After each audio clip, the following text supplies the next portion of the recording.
Hey, I'm Brandon Jiu from Mister Jiu's in Chinatown, San Francisco. I'm also here with three very inspiring chefs. ArChan, executive chef of Holy Food in Hong Kong. Mei Lin, a chef based in Los Angeles. Lucas, I'm a chef specializing in Chinatown cuisine. And this is What's in My Basket. This knife I love actually for butchering ducks. We do a lot of it at Mr. Jiu's, and this one in particular I found gets around bones really well. Also is able to slice through muscles and meat. The saya also was a little added bonus. It's magnetic, and I think that also helps to not get it lost. So I've got the Chinese cleaver here. Since I'm a Chinese chef, Chinese cleaver is one of the things that I'm using it all the time, and it's so cool to see the knife here. A brand that obviously I've never used before, made up of two type of steel. One is carbon steel and one is stainless steel. And when I hold it on the hand, it's the feel, the weight, and how do you feel using it. And this knife feels really good, really solid, and I can't wait to chop something with it.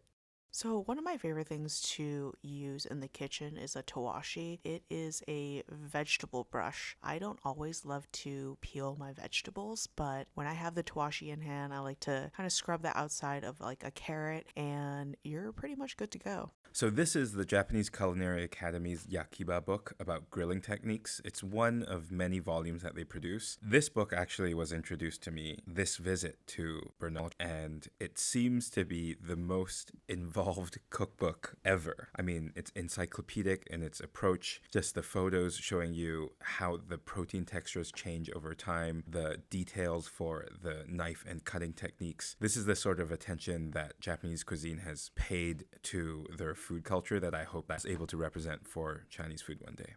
Of all the kitchen utensils in my house that I probably have too many of, it would be wooden utensils. When I'm cooking, I'm trying to find the right size for the job that I'm doing, and this one seemed like a really good one if I'm in a cast iron pan, maybe trying to scrape something up off of it, either flipping it or just making sure it's not burning. That this one has a short handle so you can kind of put a little bit of elbow grease into getting it off the pan. Most of my pots at my house are in the smaller, volume. So this one I was gravitating to because I think this would get around the circumference of the pan really easily, and also it just feels really good in your hands. It's smooth, it's sturdy, and it feels really just comfortable.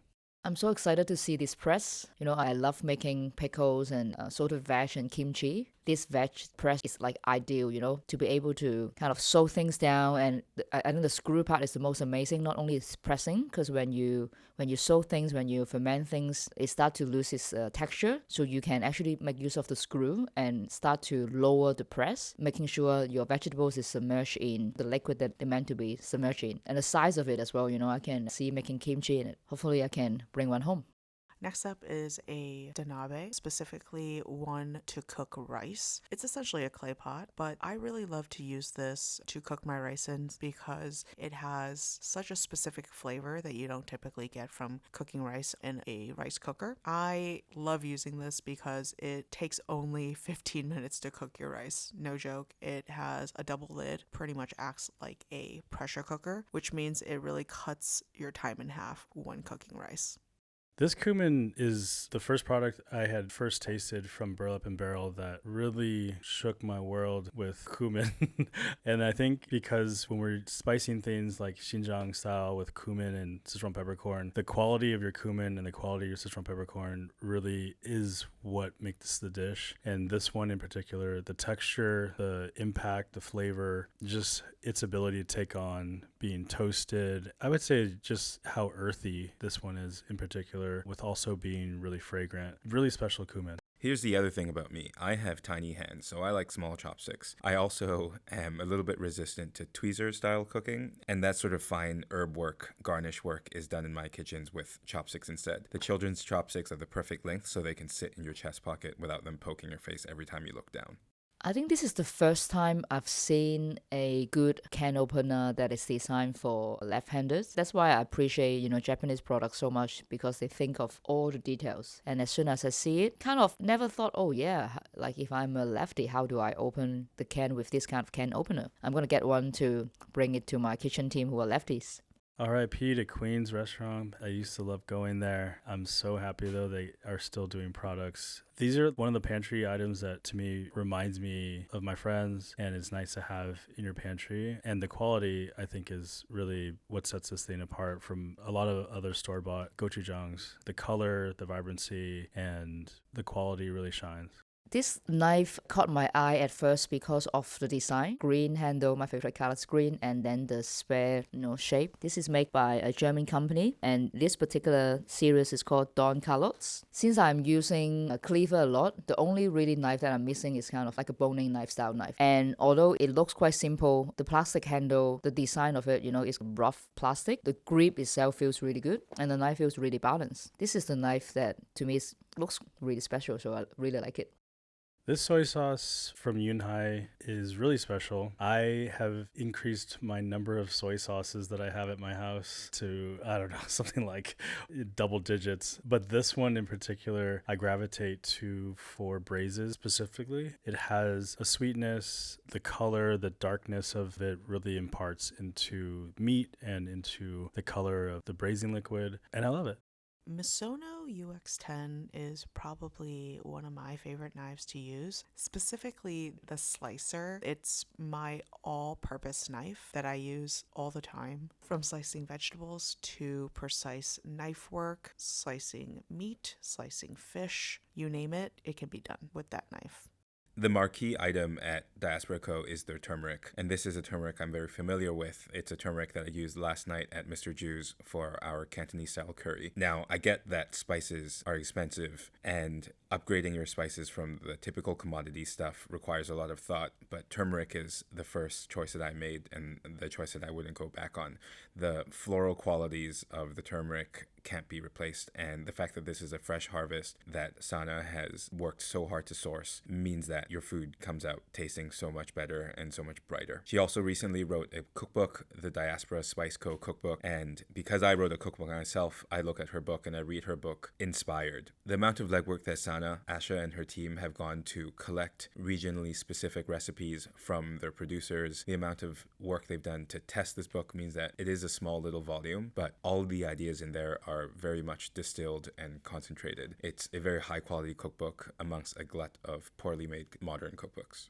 This kid's knife I wanted to pick up for my daughter. She is probably too young for it right now, but it is really the first knife that we got for my son, and he loves it. He's 4 years old now, but he started using it a year ago, and he gets really excited to use it, and he understands how much he needs to be aware of when he's using it and its ability and its sharpness. And I think it's good for him when we are wanting to cook together that he involves into prepping with me as well. So this is like a really fun knife as a first knife for your kids. Next up, I have the Andre Verdier in collaboration with Anne-Sophie Pic. It is a palette knife that is perfect for picking up anything you want. Specifically, scallops are great for flipping. You can use this spatula to actually pick things up and plate with them. I really love the spatula for its weight, but also specifically because it's so easy to clean and you don't have to worry about the wood on the handle warping. For better or worse, I am a Chinese chef, which means that I only travel with two knives. One is a cleaver. The second is a petty knife. This is a Misono UX10 and actually was the first knife that I ever touched inside of a professional kitchen. Its size complements the everyday work of the cleaver very well, specifically with tasks that require a little bit more finesse, like breaking down a chicken or slicing cherry tomatoes. This garam salt from Atomic Workshop and Stuart and Nicole from Anchovy Bar, State Bird, The Progress. This is an all-around seasoning that I told Stuart last time I used this that I put it on my Thanksgiving turkey. I really love it on poultry. And now I think every Thanksgiving I'll probably be gravitating to this. Last night we had our collab at Mister Jiu's celebrating our 10-year anniversary. It was really fun, really inspired cooking, and we just got to have a lot of, I would say, like just really awesome collaboration, talking about Chinese food and the future of the cuisine and trying to push it forward. And I hope you come experience all of these chefs' food. They're really amazing, and I'm really excited about the future of Chinese cuisine. And this is what's in my basket.